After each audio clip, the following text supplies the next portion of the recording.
Okay, right, now, You want me to go first? Or? young Simeon, how are you, Simeon? Good. Simeon is a man who has got this hole going, right? We're a long way from, we're northeast Victoria. Yeah, tell them about the boards. Very long way away. It's taken us about 4 hours to get here, but he wanted to show me where he gets this incredible rock from, this black slate with very small streaks of quartz running through it. I'm going to show you where it comes from, and then we'll go through the process later on. We're going to crush it, and then we're going to put it through a bore mill, and we'll clean it out and show you what we're getting out of this. And this is what this young bloke's dug this hole out. He's done it himself. He's got a mine lease. It was originally up to here with mud, all up to there with mud. Dug it out by hand. Yeah, right, so this was dug out 200 and, well, probably was it in the 1850s? Yeah. And hadn't been entered probably in for well over 100 years, and he's redug the whole lot out again. And he's actually reinventing the hole, I suppose you could say. There was an old tram car through here, and the old wooden rails were down there. I can see where they are. You can probably see some on the side there. He's marked some places along here. What have you been marking that for? That's only to get out the narrow parts, because they're too narrow. So I'll put out a little X or a dot like that. Okay, so you're gonna actually chisel them away. Yeah, chisel them away. Yep. I have been up there before with him, but I'll just tell you, this here was the original water level here. Oh, right. So all this was backed up with water before I dug all this out. Oh, God almighty. There's quite a lot of water that came out.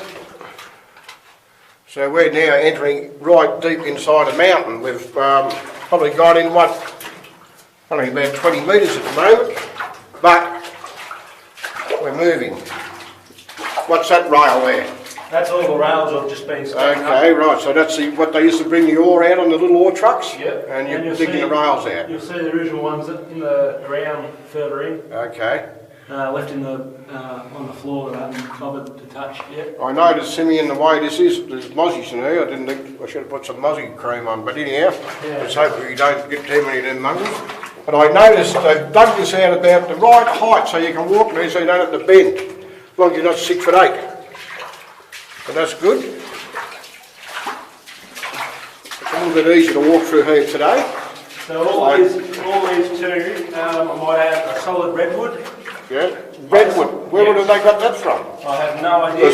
They'd have to come up from probably up near the river, I imagine. Yeah, very good quality wood. Because it loves the water. You say redwood or red gum? Red gum, sorry. Yeah, so that's all come up from the river, from the Murray. Yep. They would have brought that down by dray and cut that up because it loves water, as you know. And it's extremely strong. So it's a good bit of education, so you can read about it, but when you actually see it... This brown, orangey stuff is iron oxide. It's actually natural iron occurring in the faults of the rock. Okay, so that's coming out of the rock here. Yep. Yeah.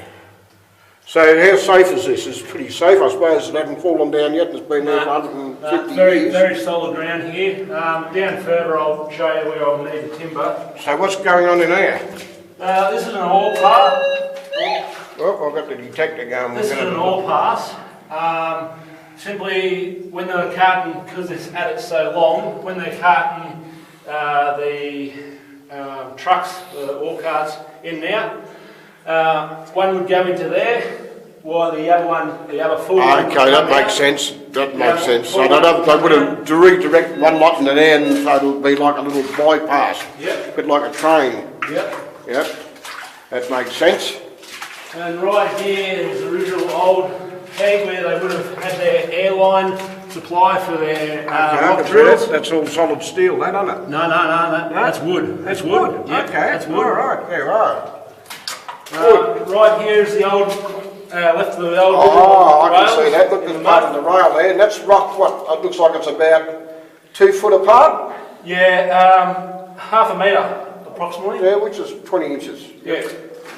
Okay, so they would have run their little carts up and down on that. That would have been a lot easier trying to drag it out by hand. That's all I've got to by hand, right where we... Right, so what you're doing here, you're going to dig all this out, like you've done down there. Continue digging it out. Have a look back that way and see how much I've dug out. Kind of right, okay, yep, I can see that. You've dug a fair bit out, haven't you? Yeah. Oh, good, that's good effort. Approximately probably about 2 metres dug out by hand. Right, so my little issue I've got here is with my shallots I've got on, which I thought were a good idea, and they are, they're comfortable. But because this is really claggy mud, hopefully... Not the best mud, eh? It's a bit claggy, yeah, but it's okay. You stay in the middle, you'll be alright. Yeah, no, it's pretty good. I'm moving. Just watch your hand, but... Yeah, it's a bit of a low spot. What are you going to do that? You're going to knock that down too? Yep, any low spots are coming out. And where I mark them as well, need to be coming out. It's quite different, Simeon, for a young bloke like yourself. You're probably under 30, are you? Yep. And you're really heavily involved with this. Yep. I think that's terrific, definitely different. Usually it's blokes my age get into stuff like this when it's too bloody late. Hey, just before you go, come back there, Simeon. Yep. I noticed the quartz running through there. Have a look at that. Yeah, I've sampled them. They've all been barren. I found nothing. Okay, I know, but we can put the detector around that. You can. Right. I've got it on all metal mode, and just go over it, because you've got to remember, these blokes, they would have had everything by candlelight, wouldn't they? They wouldn't have had no... When they were driving through this, when they were blasting through this, they would have sampled these little spurs as well. Oh, have a look at what there. That's probably a sample come out of there, hasn't it? Look at that. Possibly. So look at the quartz running through there. What is this? This is like a... what type of rock is this? This is... It's some type of slate. It's mudstone here. It turns into slate further in as you get deeper. Yep. It's like a mudstone here. I find it intriguing. So I think it's good. Look at that.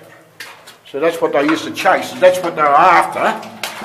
So just put that back on there again for a minute, will you please, Simeon? So they're after this because they can see the streaks of quartz running through it. So they chase that, they'd sample it, and quite obviously, if there's any gold in it, they would then chase that reef. And that's where they'd continue on. And quite often, a lot of mountainous areas, the reefs broke up and went in different directions. They might lose it for 10 feet and then pick it up again somewhere else. Now this is very fractured here. This is pretty much one section of the adit that needs timbering. As you can see, there's multiple cracks running through the ground. Probably big redwood, solid redwood posts are going to go in the ground here and be notched into the walls to support the roof, and lagging on top of that. Lagging is just like planks of wood on top of the timbers. Right, okay. That's what the correct name for it is. The same up here as well, this whole section, yeah, 20 metre section needs timbering. Right. And believe it or not, this is the worst part of the tunnel. This part here? Yeah, structural wise. Okay. Right, so I can look at that really good now with my little headset on, and have a look at that quartz vein that's running through there. I know it's making a lot of noise, isn't it? But it'd be nice if it was making a noise on that, because I'm pretty sure Simeon would be a happy man. He can go and follow it. They didn't have this. They would have only tested this by hand. They didn't have this technology. I'm pretty sure if they did, that little sand coming out of there.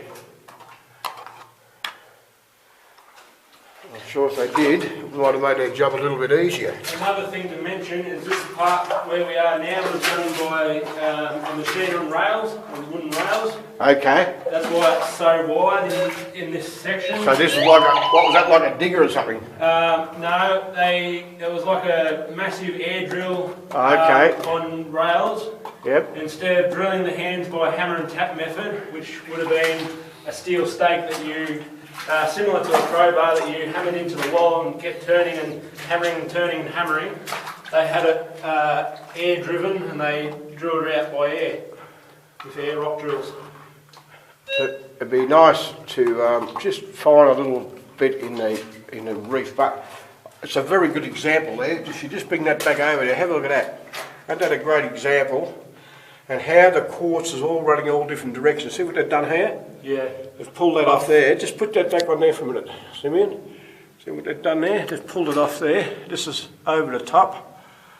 There's a bit of a hang. It's probably a little bit of an area you might have to look at, consider it. I've sampled multiple of these quartz spurs and reefs and they contain nothing. Not one speck. Yeah, that's fair enough. Yeah. So they would have done that themselves, otherwise if they'd found it, they would have kept on digging that one area. Yeah. I'd imagine. It's very wide area. Yeah, they had a problem here because this is part of the main fault. A lot of this, when they were blasting, just dropped down on them. Oh. Very crumbly. You can get several pieces with your hand and wiggle them and they'll just come out. Well, let's leave them, let's not touch them. I'm quite happy just to move on. Yeah, like we can see that up there. Look, it's quite.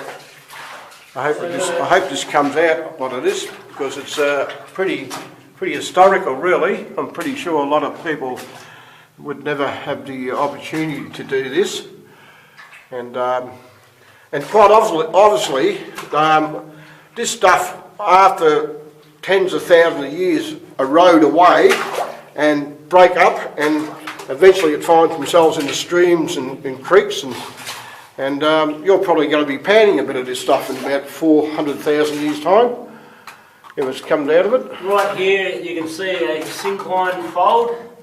I call them smiley faces because they come down like a smile. Okay, yeah, like that there, big hook there. Right here, starts up here and comes all the way across to here. Yeah, okay. Bit of a smiley face. Good indication for gold. There, and it's been oxidised a bit there, so it's been mineralised. Yes, and there's also a reef in there, but I've also tested that and found nothing in it as well. Okay. Strangely enough, but you can find gold in these types of folds as well. And as we get deeper into here, Simeon, it seems like we're actually getting more and more and more faults in it. Quartz. Yes, and it's, this is very crumbly looking here too. It will be very. It changes dramatically once you get up to it as well. The ground changes altogether. Yeah. So look, this is absolutely. When I did walk through this last time, this was probably about a foot of mud and water going through here. So it's dried out a bit. It's dried out a quite considerable amount actually, which will definitely make your job a little bit easier. This section 2 here, this is actually a fault, and this is what the miners called pug. Yep. Sometimes they call it pug, and it's very crumbly and very easy, as you can see, to get off. And the fault starts about here and goes to about there, roughly, and all this ground here is very broken up and immensely crushed by the weight of the rocks passing over top of each other. Yes, well, do me a favour, Simeon. While you're showing those things, you don't need to pull it away. Yeah, leave it where it is, please. Yeah. Yeah, because it is very crumbly looking. I'm not quite happy about that one. Yeah, that looks like it's probably about the most unstable looking part I've seen so far.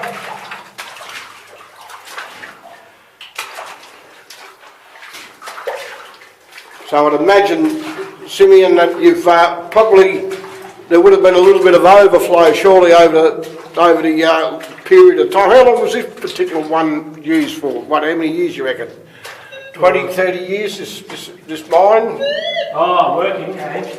Probably, yeah, about 30, 40 years. Well, on and off that. Yeah, of course. You would have had it probably would have ceased, and then somebody else come along and had a go at it, and 100 years later somebody else can have a go at it. Which is originally they sunk shafts on the main reef, which they were mining, and then later on they decided they they wanted to work the lower levels of the reef because it was so rich. Hang on, Simeon. I'm just going to look back there. Have a look back there. We can just see the hole in the distance. I think we've probably gone, I don't know, what would that be, 100 metres? Yeah, almost. Almost? Yeah. Well, so we're getting a fair way inside this mountain. Yeah. No wonder we're sure. It's not cold in there, but it's not hot neither. So it's there's definitely no mozzies up this far neither, so that's good. Now we're getting into the deep black slate. And there's another peg for your airline and stuff. Yeah, it looks a bit. It looks like it's almost damp, doesn't it? Oh, it is. There's springs coming out of it everywhere. And there's a dike on the other side here. This green mineral in the black is a dike. What's called as a dike. Yeah. And there's quartz reefs in that too, but it's all barren. Is there any metal here at all? What you can see? Any metal there? No, not. That's not metal, of course. No, as far as I know.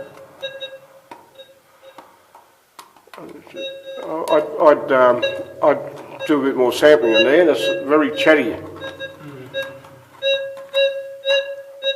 Very chatty. Could be the iron oxide. Yeah, could be, but it's definitely worth it unless you've got a good marker there. You know where to look. And all the iron oxide here too. See the iron oxide. You see that? Yep. No, that's. So from here on it changes again. It's all slate, pure slate. So we've got pure slate, and inside that slate there's these very fine wafers of quartz running through it. Is that right? In certain sections. Certain sections only. Other sections are completely barren. And was there gold in the slate, or was it in the quartz in the slate? In the quartz, and sometimes on the side of the quartz veins. Yep. In the sandwich in between the slate.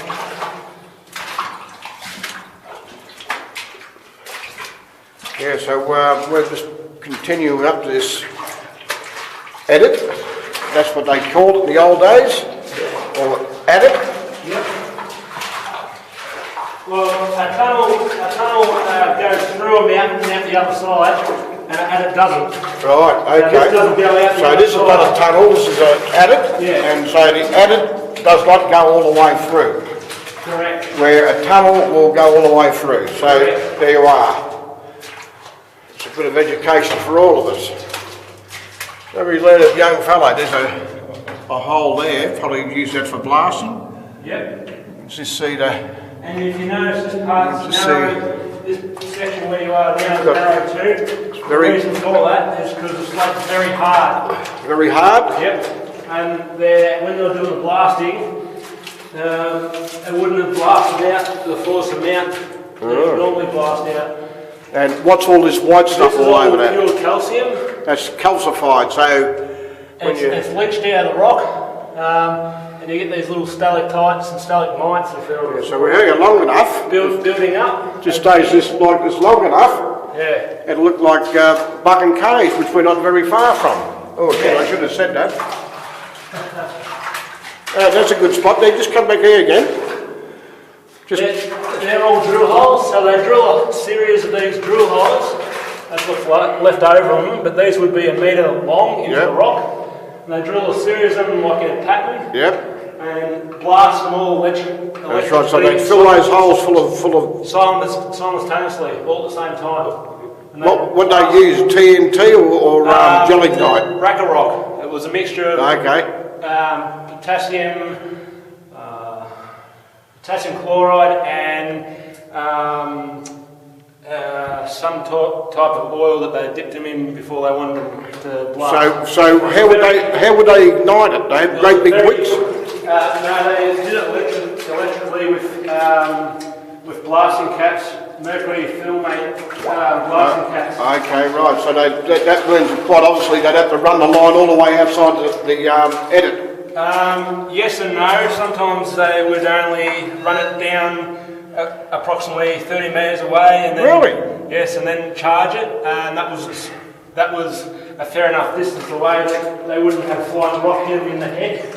Oh, gee, but what about cave-ins and stuff? Do you reckon that if it was ever going to cave in, would be after an explosion? You would have thought. Yes, that is true. They had problems with that, and they used to tip of the ground wherever there's run into large faults, like back there that I showed you.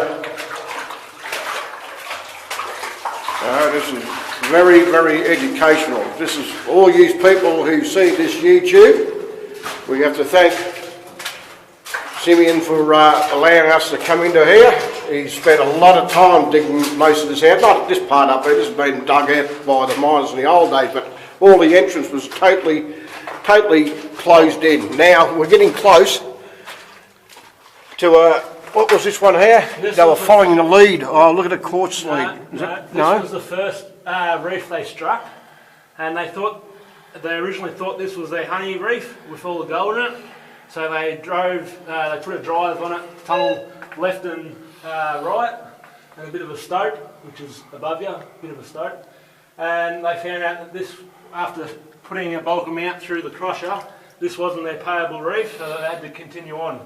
Keep going a little bit further. Okay, so they never found enough in there, but there might have been some in there, There might have been some, yeah. But very little. So yeah. You have a look how thick that quartz is. I have a bit out of there and got a little bit out of it. See how thick that is. So yeah, it's a nice thickness. It's very thick. Imagine if they'd found that just laced with gold, you could see why they chased it. Yeah.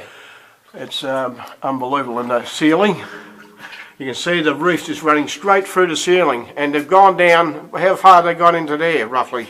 Oh, only about probably 2 metres. So, and they've gone through there another couple of metres and stopped. There goes the quartz that's running down horizontally now, so it's gone across vertically. No, there's actually 2 reefs there. Is there? There's one there that's coming into the kind of that one. There's a almost 45-degree angle one, which is this one here.